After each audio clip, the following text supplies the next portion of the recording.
इसके पिछले एपिसोड में हमने देखा कि किस तरह मोहसिन आलिया से शादी करके अपनी फैमिली के साथ उसे धोखे से सीरिया ले गया और वहाँ पूरी फजल फैमिली ने आईसिस ज्वाइन कर ली। आलिया के फादर उसे ढूंढने की बहुत कोशिश करते हैं लेकिन नाकामयाब होते हैं। तब इनायत का दोस्त अविनाश आलिया को ढूंढने में लग जाता है। इस वेब सीरीज के टोटल 7 एपिसोड हैं, जिसमें से 4 एपिसोड में पहले ही एक्सप्लेन कर चुका हूँ, तो ज्यादा समय न लेते हुए कहानी को आगे बढ़ाते हैं। इसके पिछले एपिसोड में जब मोहसिन के बड़े भाई खालिद और भाभी असर ने खुद को बॉम्ब से उड़ा लिया था, जिसे देखकर आलिया बहुत डर जाती है। तब मोहसिन उससे कहता है कि जाना मुझे और तुम्हें था, लेकिन बाजी ने कहा तुम अभी बहुत छोटी हो, तुम पूरी तरह से तैयार भी नहीं हो। तुम्हारा ईमान जगाने के लिए उन्होंने कितनी बड़ी कीमत चुकाई है, ये हमेशा याद रखना। वहीं दूसरी तरफ मोरक्को में आईसिस के स्लीपर सेल अविनाश के पीछे लग चुके थे, लेकिन वो नहीं जानते थे कि उनका पाला किससे पड़ने वाला है। अविनाश उनके हर पैतरे को अच्छी तरह से जानता था। वह लगातार चलते हुए उनसे चुपचाप पीछा छुड़ाने की कोशिश करता है, लेकिन वे लोग तो अविनाश को मारने के इरादे से ही आए थे। उनमें से एक स्लीपर सेल अविनाश के बिल्कुल सामने आ जाता है और दूसरा पीछे से। फिर अविनाश उन दोनों को पीटना शुरू कर देता है। तभी दूसरा वाला आदमी अविनाश पर फायरिंग कर देता है, लेकिन अविनाश पहले वाले स्लीपर सेल को अपने आगे कर देता है, जिससे वो मारा जाता है। अब अविनाश दूसरे वाले का पीछा करते हुए एक भीड़ वाली जगह में पहुंच जाता है, जहां से वो स्लीपर सेल गायब हो जाता है, जिसके बाद पुलिस अविनाश को अरेस्ट कर लेती है। तब मिस्टर ब्रुएट को एक पुलिस वाला फोन करता है और कहता है कि आज शहर में गोलीबारी हुई है, जिसमें एक आदमी मारा गया और एक हमारी हिरासत में है, लेकिन उसने तुम्हारा नंबर दिया और अपना नाम फ्रीलांसर बता रहा है। जिसके बाद मिस्टर ब्रुएट पुलिस स्टेशन की तरफ चल देता है। वहीं मकसूद को भी पता चल चुका था कि अविनाश को मारने गए स्लीपर सेल आमिर और शाहिद में से आमिर मारा गया है। शाहिद अभी ठीक है, मगर अविनाश ने उसे देख लिया है। शाहिद अविनाश के घर पर नजर रख रहा था, मगर अभी तक अविनाश वापस नहीं लौटा था। तब मकसूद पूछता है क्या फजल फैमिली का कामत से कोई कांटेक्ट हुआ है। तब उसका आदमी मंसूर उसे बताता है कि फोन या इंटरनेट से तो बिल्कुल नहीं। मकसूद इंस्ट्रक्शन देता है कि फजल फैमिली की सुरक्षा और ज्यादा बढ़ा दो। दिन में 2 बार फोन और लैपटॉप की चेकिंग करो और 4 से 5 बार मोबाइल वैन उनके घर के बाहर घुमाओ, क्योंकि समीर फजल की फोटो वॉइस ऑफ खुरासान में छपने के बाद आईसिस में भर्तियां काफी बढ़ गई हैं। और शाहिद से कहो कि मोबाइल फॉर्मेट करके डिस्पोज कर दे और अंडरग्राउंड हो जाए। वहीं दूसरी तरफ मिस्टर ब्रुएट पुलिस स्टेशन आ चुका था, मगर राधा बक्सी वहां पर पहले से मौजूद थी। राधा उसे आमिर और शाहिद के बारे में बताती है, कहती है कि आमिर और शाहिद कुछ लोगों से लगातार कांटेक्ट में थे और उनकी चैट में तुम्हारा फोटो भी मिला है। अब अविनाश कहता है कि आईसिस वालों को मेरे बारे में पता चल चुका है और जैसे जैसे टाइम बीतेगा उन्हें आलिया के पास मौजूद दूसरे फोन के बारे में भी पता चल जाएगा और तुम्हारे हैकिंग सॉफ्टवेयर पेज का भी उसे पता चल जाएगा, जिससे वो उस लड़की को मार देंगे। अब हमारे पास बिल्कुल भी समय नहीं है और अब आलिया को जल्द से जल्द वहाँ से एक्सट्रैक्ट करना होगा, जिसके बाद अविनाश को वहाँ से छुड़ा लिया जाता है। वहीं आईसिस में मकसूद वाजिद, मोहसिन और समीर को उसके भाई और भाभी की शहादत के लिए उनकी तारीफ करता है और कहता है कि उनकी शहादत बेकार नहीं जाएगी। आलिया भी अविनाश को वही वीडियो भेजती है और कहती है कि ये लोग मुझे भी इस तरह से मार डालेंगे, मगर अविनाश आलिया को काम डाउन रहने के लिए कहता है। अगली सुबह आलिया मोहसिन को नाश्ता बना कर देती है और कहती है कि अब वह सुपरमार्केट में पैकिंग डिवीजन में काम पर नहीं जाएगी। मोहसिन कहता है तुम्हारे पास मार्केटिंग की डिग्री है, इसलिए काम छोटा लग रहा है। जिस मकसद के लिए हम यहाँ पर हैं उसमें कोई भी काम सवाब है। आलिया कहती है कि साहिबा बाजी रोज पर काम जाती हैं और असर बाजी के जाने के बाद मोइन का ख्याल रखने वाला कोई नहीं है, तो मैं ही घर पर रहकर मोइन का ख्याल रखूंगी और उसे अपने बेटे की तरह बड़ा करूंगी। मोहसिन कहता है कि खिलाफत को और भी सिपाहियों की जरूरत है, तो हमें भी अपना बच्चा करना चाहिए, लेकिन आलिया मोइन के बड़े होने तक की बात कहकर बात को टाल देती है। मोहसिन के घर से जाते ही आलिया अविनाश के दिए हुए ट्रैकिंग सॉफ्टवेयर को मोहसिन, साहिबा, समीर और वाजिद सबके फोन पर भेज देती है, जिससे सबकी लाइव लोकेशन CIA हेडक्वार्टर तक पहुंच जाती है। अब आलिया मोइन को घुमाने के बहाने रोज बाहर निकलती थी और आसपास की वीडियो बनाकर अविनाश को भेजती थी। इसी दौरान एक बार आलिया के साथ नबीला नाम की एक ब्रिटिश इंडियन लड़की होती है, जिसे आईसिस की फर्स्ट वेव के दौरान लाया गया था। वह आलिया के साथ बाहर घूम रही थी, तभी रिकॉर्डिंग करते हुए आलिया का फोन गिर जाता है। तब नबीला उससे पूछती है कि क्या तुम्हारे पास फोन है। तब आलिया बताती है कि खालिद भाई और असरबाजी के मार्टम के बाद ये लोग हम पर और भी ज्यादा भरोसा करने लगे हैं और वाजिद भाई और समीर भाई भी आर्मी हैं, इसलिए उन लोगों ने हमारे फोन वापस कर दिए हैं। जिसके बाद अल खानसा ब्रिगेड वाली आलिया के घर आकर उसका फोन चेक करती है। तभी उसके फोन पर मोहसिन का फोन आ जाता है। आलिया जब फोन पर बात कर कर रही होती है तब नबीला उसके फोन को देखकर पहचान जाती है कि ये वो फोन नहीं है जो उसने मार्केट में देखा था। वहीं दूसरी तरफ विल्सन आलिया की तरह दिखने वाली एक लड़की की तलाश में फुल वॉल्यूम ऑडिशन कर रहा था। विल्सन एक एक करके सभी का ऑडिशन ले रहा था मगर एक भी लड़की आलिया से मेल खाती हुई नहीं मिल रही थी। फिर आखिर में एक लड़की आती है। इस लड़की का नाम है सोनिया शाह। विल्सन सोनिया का ऑडिशन लेता है। सोनिया शाह की प्रोफाइल आलिया की प्रोफाइल से बिल्कुल मैच कर रही थी और इत्तेफाक से सोनिया का बचपन दुबई में गुजरा था, इसलिए उसे अरबी भाषा बहुत अच्छी तरह से आती थी, जो उन लोगों के लिए बहुत अच्छी बात थी। इधर CIA में मिस्टर ब्रुएट मिस्टर ब्रेंडन से कहता है कि हमें पहले ही दिन इतनी सारी जानकारी मिली है तो रोज हमें कितनी इन्फॉर्मेशन मिल सकती है। ब्रेंडन कहता है कि हमारे सीनियर लोग ऑर्डर दे चुके हैं, हमें सिर्फ US ट्रेन पायलट को ही टारगेट करना है और हमें उस लड़की से कोई मतलब नहीं। हमें पायलट के साथ उसकी पूरी फैमिली को उड़ा देना होगा, उसके पूरे घर को तबाह कर दो। और जब ये बात राधा को पता चलती है तो वह अविनाश को एक दूसरे नंबर से मैसेज करके बताती है कि अब CIA फजल फैमिली के पूरे घर को ड्रोन से हमला करने वाली है। वे आलिया को नहीं बचाना चाहते। अगर तुम्हारे पास कोई प्लान B है तो उसे एग्जीक्यूट करो। अब नबीला को पता चल चुका था कि आलिया के पास 2 फोन है तो वह आलिया से उसका दूसरा फोन मांगती है और कहती है कि मुझे यहाँ से निकलना है। इंग्लैंड में कुछ लोग हैं जो मुझे यहाँ से निकाल सकते हैं। आलिया कहती है कि यहाँ पर दूसरों को फोन देना अलाउड नहीं है। नबीला कहती है कि मैं तुम्हारे दूसरे फोन की बात कर रही हूँ जो तुम बाहर यूज कर रही थी। तभी सबीना वहाँ पर आ जाती है और आलिया उसके साथ बाहर चले जाती है, जिसके बाद आलिया अविनाश को नबीला के बारे में बताती है और कहती है कि शायद उसे शक है कि मेरे पास 2 फोन है और वो भी यहाँ से निकलना चाहती है। लेकिन वहाँ से 2 लड़कियों को एक साथ लेकर निकलना इम्पॉसिबल था, इसीलिए अविनाश आलिया से उस लड़की नबीला से झूठ बोलने के लिए कह देता है। जिसके बाद अविनाश डॉक्टर खान को फोन करता है और बताता है कि मुझे आलिया को खुद निकालना होगा। CIA ने हाथ खड़े कर दिए हैं, वे लोग सिर्फ पायलट के पीछे हैं और वे लोग फजल फैमिली के घर को ड्रोन से अटैक करने वाले हैं। साथ ही वह डॉक्टर खान से स्लीपर सेल से बचने का तरीका पूछता है तो डॉक्टर खान कहता है कि उन्हें यकीन दिलाना होगा कि तुम पर अटैक के बाद तुम स्लो हो गए हो और अंडरग्राउंड हो गए हो और हमें उनका ध्यान डाइवर्ट करना होगा। उन्हें यकीन दिलाना होगा कि हम गलत दिशा में हैं, जिसके लिए हमें किसी सेंट्रल एजेंसी का सहारा लेना होगा। जिसके कुछ देर बाद राघवेंद्र डॉक्टर खान से मिलने आता है और इस बार राघवेंद्र बहुत रिस्पेक्ट से डॉक्टर खान से बात करता है। तब डॉक्टर खान राघवेंद्र को अविनाश के बारे में बताने के लिए तैयार हो जाता है और कहता है कि नौकरी जाने के बाद अविनाश अल्कोहलिक हो गया था, जिस कारण उसकी वाइफ मुरनाल से उसका झगड़ा होता रहता था। एक दिन झगड़ा काफी बढ़ गया और मुरनाल घर छोड़कर जाने लगी, मगर एक हादसे में उसका बेटा मारा गया। मुरनाल खुद को इसका जिम्मेदार मानने लगी, जिससे वो डिप्रेशन का शिकार हुई और एक तरह से पागल हो गई। राघवेंद्र पूछता है कि अविनाश फिर आपको कैसे मिला। डॉक्टर खान कहता है कि मेरे काम की वजह से अक्सर ओपन मार्केट में मुझ पर हिट्स ऑर्डर होते रहते थे और एक टाइम पर मुझ पर 8 फतवे जारी थे, किल एंड कलेक्ट ऑर्डर। और एक रात जब डॉक्टर खान अपने घर वापस आया तो अविनाश नशे की हालत में उसके घर के अंदर एक गन लेकर उसे मारने आ चुका था। डॉक्टर खान अपने हाथ ऊपर करता है और बोलता है कि मुझे मारने के लिए तुम्हें जो भी मिल रहा है मैं उसका डबल देने के लिए तैयार हूँ। बल्कि डॉक्टर खान उसे अपना सिक्योरिटी ऑफिसर बनने का ऑफर देता है, क्योंकि बहुत ज्यादा नशे में होने के बाद भी अविनाश एक परफेक्ट जगह पर गन पॉइंट को स्टडी करके खड़ा हुआ था और ये काम कोई प्रोफेशनल बंदा ही कर सकता था। जिसके बाद अविनाश ने डॉक्टर खान को ज्वाइन कर लिया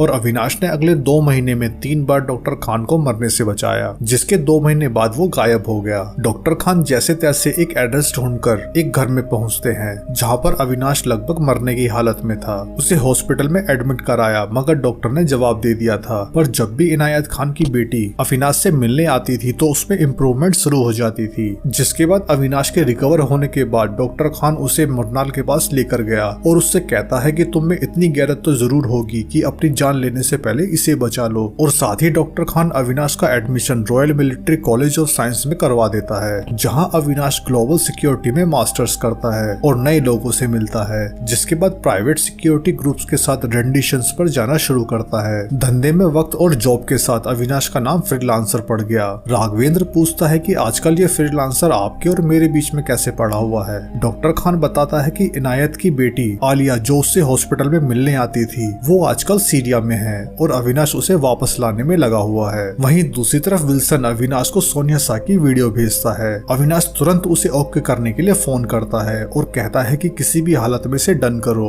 उधर विल्सन सोनिया से मीटिंग करता है और कहता है कि ये काम जो तुम करने वाली हो काफी कॉन्फिडेंशियल है अगर तुम्हारी हाँ है तो मैं आगे बताना शुरू करता हूँ। विल्सन सोनिया से कहता है कि तुम्हें एक कैरेक्टर बनकर बिजनेस क्लास में सफर करके दुबई जाना है और उस कैरेक्टर का पासपोर्ट वहाँ पर जाकर तुम्हें किसी को हैंड ओवर करना है और 3-4 दिन के लिए एक 5 स्टार होटल में रुकना है, जिसके बाद तुम्हें सोनिया शाह के नाम का असली पासपोर्ट मिलेगा जिससे तुम्हें वापस मुंबई आना है। और ये सब मुंबई और दुबई के सीसीटीवी कैमरे फुटेज में आने के लिए किया जा रहा था, जिसके बाद सोनिया 50 लाख रुपए लेकर इस काम के लिए तैयार हो जाती है। और उधर आईसिस में आलिया अविनाश को और फोटो भेज रही थी, तभी नबीला उसके घर आती है और उसे ब्लैकमेल करती है। कहती है अगर तुमने मुझे दूसरा फोन नहीं दिया तो मैं अल खानसा ब्रिगेड को इसके बारे में बता दूंगी। और इसी के साथ एपिसोड 5 खत्म हो जाता है। यहाँ से शुरू होता है एपिसोड 6। नबीला आलिया से उसका दूसरा फोन लेने उसके घर पर दोबारा पहुँच जाती है, मगर आलिया उससे बार बार कहती है कि मेरे पास कोई दूसरा फोन नहीं है। तब नबीला उससे कहती है कि मुझे किसी भी हालत में यहाँ से बाहर निकलना है और अगर तुम्हें सोचने का और समय चाहिए तो ठीक है। तभी मोहसिन घर पर आ जाता है और नबीला यहाँ से जाने लगती है। तब मोहसिन आलिया से पूछता है कि यह क्यों आई थी। आलिया मोहसिन से झूठ बोलकर बात टाल देती है कि वह उससे कुछ पैसे मांगने आई थी। वहीं दूसरी तरफ डॉक्टर खान अविनाश की बात राघवेंद्र सेतु से करवाता है। राघवेंद्र कहता है कि मैं तुम्हें लेकर काफी कंसर्न हूँ, क्योंकि CIA, IB और रॉ के होते हुए कोई एक बंदा है जो अपनी मनमानी कर रहा है और सीरिया और आईसिस जैसे इलाके में अपने कॉन्टेक्ट एस्टेब्लिश कर रहा है, तो ये मेरे लिए कंसर्न की बात है। तब अविनाश कहता है कि IB और CIA को सिर्फ एक बात की फिक्र है कि मैं सीरिया में आईसिस जैसी जगह से उस लड़की को आपकी नाक के नीचे से निकाल कर ले आऊंगा जिसे कोई बचाना नहीं चाहता। तब अविनाश राघवेंद्र से डील करता है। अविनाश आईसिस की सीक्रेट इन्फॉर्मेशन IB को देगा जिसका इस्तेमाल वे CIA से नेगोशिएशन में कर सकते हैं। तब अविनाश राघवेंद्र से कहता है कि मुझे आपका थोड़ा सा कोऑपरेशन चाहिए, क्योंकि मुझे उस लड़की को वहां से निकालने के अलावा किसी की नहीं पड़ी है। राघवेंद्र कहता है कि क्या तुम्हें एक्चुअली लगता है कि तुम उस लड़की को आईसिस कंट्रोल सीरिया से निकाल लाओगे। अविनाश कहता है कि नहीं, मुझे यकीन है कि मैं उस लड़की को वहां से निकाल कर ले आऊंगा और कल आपको एक छोटी सी प्रेस कॉन्फ्रेंस करनी होगी जिसकी डिटेल्स डॉक्टर खान आपको देंगे। जिसके बाद राघवेंद्र फजल फैमिली के गायब होने पर एक प्रेस कॉन्फ्रेंस रखता है जिसमें राघवेंद्र झूठ बोलता है कि फजल फैमिली यहाँ मुंबई से टर्की गई और वहाँ से इराक गई और वहाँ पर जाकर अल कायदा ग्रुप को ज्वाइन किया। इराकी डिफेंस फोर्सेस ने हमें पूरा भरोसा दिया है कि फजल फैमिली को वापस लाने में वे हमारी पूरी तरह से मदद करेंगे। असल में यह प्रेस कॉन्फ्रेंस आईसिस वालों के लिए एक डिस्ट्रक्शन थी, ताकि वे लोग ये सोचे कि IB फजल फैमिली की तलाश गलत दिशा में कर रही है और आईसिस और मकसूद थोड़े ढीले पड़ जाएं और साथ ही वे अविनाश से भी अपना फोकस हटा ले। उसी रात आलिया अविनाश को फोन करके बताती है कि नबीला उसे धमका रही है, अगर उसने फोन नहीं दिया तो वह दूसरे फोन के बारे में सबको बता देगी। इसी दौरान बात करते हुए मोबाइल ट्रैकिंग व्हीकल राउंड पर था जिसमें आलिया का दूसरा फोन लोकेट होने लगता है। अविनाश आलिया से कहता है कि उसे अपना फोन किसी भी हालत में नहीं देना, उसे झूठी उम्मीद दिलाओ कि वो भी यहाँ से निकल सकती है। और इसी बातों में 3 मिनट बीत जाते हैं और अविनाश कॉल को कट कर देता है। कॉल के कट होते ही रडार से भी आलिया का फोन गायब हो जाता है और पूरी तरह से ट्रैक नहीं हो पाता। अब आलिया के लिए एक नकली आइडेंटिटी तैयार हो चुकी थी। विल्सन अविनाश को फोन करता है और नकली ID जो रुखसार अहमद के नाम से थी, विल्सन ने driving licence, Aadhaar card, PAN card, passport, debit card, gym member cardship, हर वो ID जो एक इंसान के पास होती है, उन सभी ID को एकदम परफेक्टली बना लिया था। यहाँ तक कि विल्सन ने इस नाम से एक फेक बुक अकाउंट भी बना दिया था जिसमें पिछले कुछ समय की हिस्ट्री भी ऐड करवा दी थी। अविनाश विल्सन से बात कर ही रहा था तभी राधा बख्शी का मैसेज आता है जिसमें वो बताती है कि CIA ने ड्रोन से उस एरिया की छानबीन कर ली है और अब वे अगले 48 घंटों में कभी भी हमले का ऑर्डर दे सकते हैं। इस बात का पता चलते ही अविनाश अपनी टीम को इकट्ठा करना शुरू कर देता है। पहले अविनाश गुरांग को फोन करता है और फिर बज को भी बुला लेता है, जिसके बाद इंडिया से समीर और गुरुकांत को भी बुला लेता है। डॉक्टर खान कहता है कि तुम्हारी एंट्री तो ठीक है, लेकिन एग्जिट में अकेली आलिया तुम्हारे साथ काफी डरी हुई होगी और तुम लोग भी कॉम्बैट मोड में होंगे, तो तुम्हारे साथ एक फीमेल ट्रेन मेंबर की भी जरूरत पड़ेगी। जिसके लिए अविनाश अपनी एक दोस्त नाडिया को बुला लेता है जो आलिया के साथ वहां से वापस आने वाली थी। अविनाश और उसकी टीम बहरोत में मिलने वाले थे। डॉक्टर खान अविनाश को एक ट्रेडर का नंबर देता है जो सीरिया में मसालों और स्क्रैप का ट्रेड करता था और कहता है कि वो तुम्हें सीरिया में एंट्री और एग्जिट दोनों के डॉक्यूमेंट बनाकर दे देगा। जिसके बाद अविनाश एक लॉयर से एक डॉक्यूमेंट और अपना वीडियो स्टेटमेंट रिकॉर्ड करवाता है जिसमें अविनाश ये बताता है कि उसे सीरिया में आईसिस कंट्रोल एरिया से कुछ सीक्रेट इंफॉर्मेशन मिली थी जो US की सुरक्षा के लिए बेहद अहम अहम थी। मैंने CIA में कांटेक्ट किया और उन्हें ये सारी इन्फॉर्मेशन प्रोवाइड की, जिसके बदले में CIA ने आईसिस में मेरे एसेट की पूरी सुरक्षा की जिम्मेदारी ली। यूनाइटेड स्टेट को मेरे एसेट द्वारा दी गई खुफिया जानकारी से काफी मदद मिली, मगर अब CIA ने मेरे एसेट की सुरक्षा और उसके एक्सट्रैक्शन करने से साफ मना कर दिया है और अब मुझे खुद अपने एसेट को वहां से एक्सट्रैक्ट करना होगा। अविनाश ऐसा इसलिए करता है क्योंकि जब वो आलिया को सीरिया से वापस लेकर आए तो CIA वाले उसे इंटेरोगेशन के लिए ना उठाए, जिसके लिए वो अपना डॉक्यूमेंट और वीडियो स्टेटमेंट US कोर्ट के पास जमा कर देता है, जिसके बाद लॉयर जज के सामने उसे ओपन करवा देगा।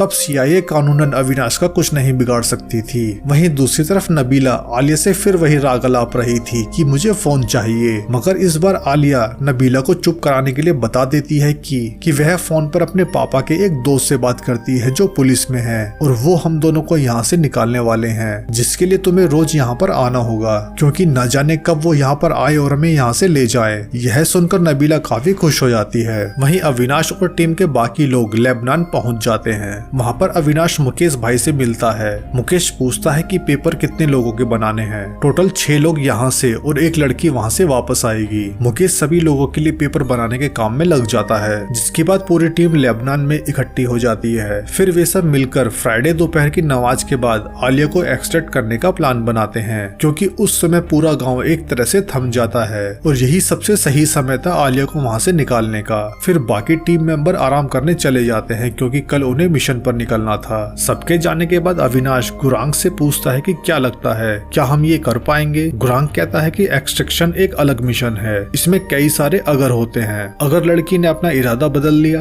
अगर उसका प्लान कोई और जान गया हो तो, अगर अपनी टाइमिंग सही नहीं पड़ी तो, कई सारे अगर हैं। सब सही बैठा तो हाँ कर सकते हैं, और अगर हमने ऐसा कर दिया तो यह एक बहुत बड़ा कारनामा होगा। तब बड़ी बड़ी खुफिया एजेंसी हमारे सामने घुटने टेकेंगी। वहीं इराक और सीरिया बॉर्डर पर CIA को फजल फैमिली की पूरी कोऑर्डिनेट्स मिल चुके थे और वे सबके एक साथ होने पर जब सब सो रहे हो तब अटैक करने का प्लान बनाते हैं। दूसरी तरफ सोनिया शाह रुखसार अहमद के पासपोर्ट पर दुबई आ जाती है, जहां पर विल्सन का आदमी खालिद उसे वहां से होटल ले जाता है। सोनिया वहां रूम में जाकर रुखसार अहमद के नाम का पासपोर्ट एक लॉकर में रख देती है और वहां से अपना असली पासपोर्ट जो सोनिया शाह के नाम का था उसे ले लेती है। रात होने पर जब फजल फैमिली के तीनों भाई साथ में डिनर कर रहे थे तो उन तीनों की लोकेशन CIA को एक ही कोऑर्डिनेट्स पर दिख रही थी। अब CIA को वह मौका मिल गया था जिसकी वे तलाश में थे। राधा फिर से कहती है, क्या हम उस लड़की को निकालने के बारे में एक बार फिर से सोच सकते हैं? तब मिस्टर ब्रेंडन कहता है, हम वहाँ ड्रोन से हमला करने वाले हैं, हमारा पायलट वाला जहाज वहाँ पर नहीं जा रहा, जो हम उस लड़की को बचा लें। दूसरी तरफ अविनाश और बाकी टीम मेंबर मिशन की फुल तैयारी कर रहे थे। सभी अपनी अपनी गन्स को सेट करने में लगे हुए थे। तभी अविनाश को राधा बख्शी का मैसेज आता है जिसमें राधा कहती है, तुम्हारे पास सिर्फ 1 घंटा है जिसके बाद CIA ड्रोन से हमला कर देगी। यह देखकर अविनाश के होश उड़ जाते हैं। बाकी लोग अविनाश से पूछते हैं कि क्या हुआ, लेकिन अविनाश बिना किसी को कुछ बताए किसी को कॉल करने चला जाता है। उधर पूरी फजल फैमिली एक साथ रडार पर दिख रही थी, जिसके बाद मिस्टर ब्रेंडन CIA हेडक्वार्टर में फोन करके हमले का ऑर्डर मांगता है। CIA हेड उसे तुरंत हमले का ऑर्डर देकर लाइव हमले को देखने में लग जाता है। अब ड्रोन धीरे धीरे फजल फैमिली के घर के पास पहुंचकर अपना निशाना लॉक कर देता है और इसी के साथ एपिसोड 6 यहाँ पर खत्म हो जाता है। जिसके बाद एपिसोड 7 में अविनाश CIA का हमले करने के फैसले से बहुत गुस्से में था। वह राघवेंद्र को फोन करता है और कहता है कि अगर उन्होंने अभी हमला किया तो मैं पूरी दुनिया के सामने उन्हें एक्सपोज करके रख दूंगा, उनकी मॉरल और एथिकल ब्लेंडर्स सबकी पोल खोल दूंगा। मैंने अपने लॉयर के पास एक डिक्लेरेशन फाइल की है, अगर मुझे CIA वालों ने कुछ किया तो उन्हें बहुत भारी पड़ने वाला है। तब राघवेंद्र कहता है कि मैं CIA में बात करता हूँ, तो अविनाश कहता है कि सिर्फ बात नहीं करनी है, उन्हें रोकना है। अविनाश आईसिस के कुछ छोटे और बड़े फंडर्स के नाम राघवेंद्र को भेजता है और कहता है कि इसे CIA हेडक्वार्टर में भेज दो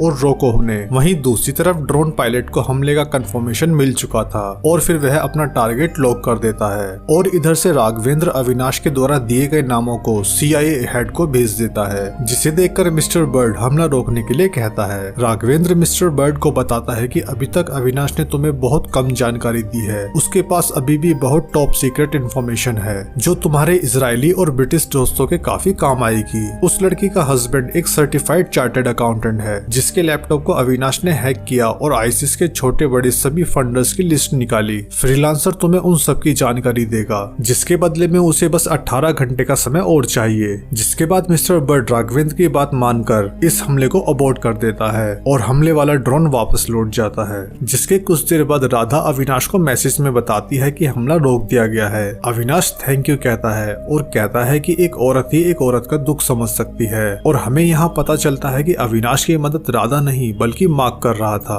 अविनाश को भी तुरंत पता चल जाता है कि वह राधा नहीं बल्कि मार्क है जो उसकी मदद कर रहा था। जिसके बाद अविनाश पटेल को फोन करके बताता है कि तुम्हारे कुछ हवाला ट्रेडर्स पकड़े जाने वाले हैं, तो अपना सारा पैसा मत बचाना, कुछ पकड़े जाने देना और पकड़े गए पैसे का 10% मैं तुम्हें दूंगा। वहीं दूसरी तरफ आलिया अविनाश को फोन करती है तो अविनाश आलिया को बताता है कि कल दोपहर तैयार रहना। क्या वो ब्रिटिश लड़की कल भी वहाँ पर होगी? तो तुम्हें पता है ना उसके साथ क्या करना है। और कल मैं 1 घंटे पहले फिर फोन करूंगा तुम्हारी तरफ से ओके के लिए, तो तुम्हें सब तरीके से तैयार रहना होगा क्योंकि हमारे पास तुम्हें निकालने का सिर्फ एक ही मौका रहेगा। जैसे ही आलिया कॉल कट करके बाहर निकलती है तो मोहसिन उसके सामने खड़ा होता है। मोहसिन को शक हो गया था कि आलिया कुछ छिपा रही है और फिर वह बाथरूम में कुछ ढूंढने लगता है और आलिया से पूछता है कि तुम बार बार बाथरूम क्यों आ रही हो। आलिया तुरंत ही तबीयत खराब होने का बहाना बनाकर बात को टाल देती है। अगली सुबह अविनाश यानी कि फ्रीलांसर और उसकी पूरी टीम सीरियाई लोगों की तरह कपड़े पहनकर आइसिस की तरफ चल देते हैं। वहीं आइसिस में आलिया भी पूरी तरह से तैयार थी। वह साइमा को कहती है कि आज मेरी तबीयत ठीक नहीं है तो मोइन को तुम ले जाओ। जिसके बाद साइमा और मोहसिन दोनों अपने अपने काम पर निकल जाते हैं। वहीं दूसरी तरफ फ्रीलांसर यानी कि अविनाश लगातार आगे बढ़ते हुए सीरिया बॉर्डर को पार कर लेते हैं। अविनाश रमेश भाई को फोन करता है और 2 SUV गाड़ियों को अगली लोकेशन पर आने के लिए कहता है। जब वे लोग दायर और जवार से 50 किलोमीटर की दूरी पर होते हैं तो वहाँ उन्हें आइसिस वालों का एक चेक पॉइंट दिखाई देता है। जैसे ही उनकी गाड़ियां चेक पॉइंट के पास पहुँचती है तो आइसिस वाले अपनी बंदूक लेकर उनकी तरफ आगे बढ़ने लगते हैं। अविनाश कहता है कि इनकी बॉडी लैंग्वेज अलग लग रही है, ये व्हीकल चेक कर सकते हैं तो सभी पोजीशन ले लो। उनकी दोनों गाड़ियां रुक चुकी थी। आइसिस लड़ाके उनकी तरफ आगे बढ़ते हैं। तभी अविनाश की टीम उन पर गोलियों की बौछार कर देती है और कुछ ही सेकंड में सभी को ढेर कर देती है। वहीं दूसरी तरफ नबीला एक बड़ा बैग और रनिंग शूज पहनकर आलिया के घर पर आ जाती है, जिसे देखकर आलिया के घर के बाहर पहरा दे रहा आदमी मकसूद को इन्फॉर्म कर देता है। वहीं आलिया भी उसे कहती है कि इतना बड़ा बैग लाने की क्या जरूरत थी और रनिंग शूज पहनकर यहाँ पर कौन औरत बाहर निकलती है, हम यहाँ से बॉर्डर की तरफ भाग कर नहीं जाने वाले। और अविनाश भी आलिया को फोन करके फाइनल कंफर्मेशन लेता है कि सब कुछ कंट्रोल में है या नहीं। आलिया को वहाँ से अकेले ही निकलना था, इसलिए वह नबीला को बेहोश करने के लिए उसकी चाय में बेहोशी की दवाई मिला देती है। वहीं दूसरी तरफ CIA में मिस्टर बर्ड राघवेंद्र को फोन करके कहता है कि आखिर फ्रीलांसर कहाँ तक पहुँचा, क्योंकि समय खत्म होने से पहले मैं हमले का आदेश देने वाला हूँ। तब राघवेंद्र कहता है कि थोड़ा और वेट करो, फ्रीलांसर आइसिस तक पहुँच चुका है। वहीं मकसूद भी मोहसिन के पास पहुँच जाता है और उससे पूछता है कि वो नबीला रोज तुम्हारे घर पर क्या करने आती है। मोहसिन कहता है कि वो तो मोइन को संभालने के लिए आलिया की मदद करती है। मकसूद कहता है आज तो सामान लेकर और रनिंग शूज पहनकर आई है, खैर कोई बात नहीं, मैं खुद ही देखता हूँ। जिसके बाद मकसूद फजल फैमिली के घर पर और सुरक्षा गार्ड्स को लगा देता है और निगरानी बढ़ा देता है। इसी दौरान दोपहर की नमाज का समय हो चुका था और धीरे धीरे पूरा गाँव मस्जिदों की तरफ नमाज के लिए इकट्ठा हो जाता है। वहीं गुरांक और समीर पहरा दे रहे गार्ड को मार देते हैं और पूरी टीम गांव के अंदर दाखिल हो जाती है। आलिया वापस आकर देखती है तो नबीला बेहोश हो चुकी थी। तभी मोहसिन का फोन आने लगता है। आलिया जैसे ही पीछे मुड़ती है तो नबीला आलिया पर पीछे से हमला कर देती है और कहती है मैंने तुम्हें चाय में बेहोशी की दवाई मिलाते हुए देख लिया था। जिसके बाद आलिया और नबीला आपस में झगड़ना शुरू कर देती हैं। वहीं मोहसिन के बार बार फोन करने पर जब आलिया फोन नहीं उठा रही थी तब मोहसिन समीर को फोन करके कहता है कि मुझे आलिया पर डाउट हो रहा है, वो कुछ प्लान कर रही है। तब मोहसिन और समीर भी घर की तरफ चल देते हैं। अब अविनाश अपनी टीम के साथ लगातार आगे बढ़ रहा था और बढ़ते हुए वे आलिया के घर तक पहुंच जाते हैं, जहां सिक्योरिटी काफी टाइट थी। वे सभी एक साथ उन पर हमला कर देते हैं और उन्हें हिलने तक का मौका नहीं देते। अविनाश तुरंत आलिया को आवाज लगाकर बाहर बुलाता है, लेकिन आलिया बाहर नहीं आती। तब अविनाश 2-3 बार और आलिया को बुलाता है, तब आलिया बाहर आती है। आलिया के बाहर आते ही पूरी टीम उसे घेर कर गाँव से बाहर निकल जाती है और गाड़ियों में सवार होकर वहाँ से दूर निकल जाते हैं। ये काम उन्होंने बहुत आसानी से कर लिया था।